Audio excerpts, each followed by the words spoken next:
leenca jiraataa goota ilmoo namaa galanni kee dachaa yoom hunduma kumaa maqaan kee ulfaata seenaadhaan himamaa si jalatti dheessine hedduu efa rabbii guddaa rakkoo fi barahamaa gama keetiin nu sadoo gama biraatiin faarfamaa siin nu duraa mul'ata maal goonamee homaa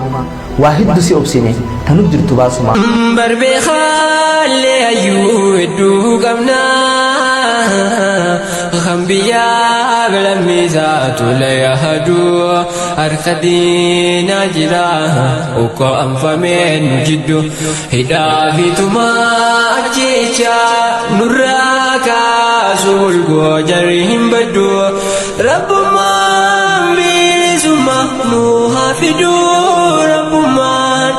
bilisummaa nu hafiduu hindagatu garaanko waan ati nuuf taate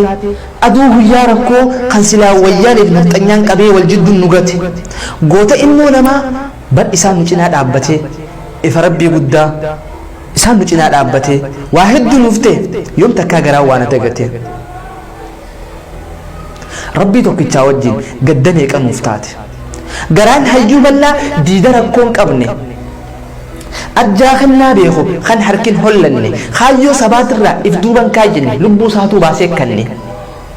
foon hadoodu kana murraan hafne akka juwaar yoomiin arge takkaa isa malee galanni saadachaa yoomiyyuun dagatamne galanni saadachaa yoomiyyuun irraanfatamne hoolaan abbaa gaarii qabu duma ala kaayir rafaa yaa juwaar mahammad yaa baqqalaa garbaa yaa hamzaa booranaa isin abdanne waa cufaa sadoo jiruu teenyaa hirkootoo maarufaa waa'ee keessanii ibsuuf bar imimmaantu na dhufaa yaa juwaar mahammad waa'ee keetii ibsuuf bar imimmaantu na dhufaa gabrummaa hanga yoomii baadhannee jiraachuu mirga keenya illee dhabnee tokkummaa mee ol ba'aa hundinii amantii sabaa waliin qoodinii injifannoon teenumaa Every my love is famine in the poor. You is my umbrella, the heat and the rain of summer. The scholar of man, thank you my brother. The scholar of man, thank you my father from another mother.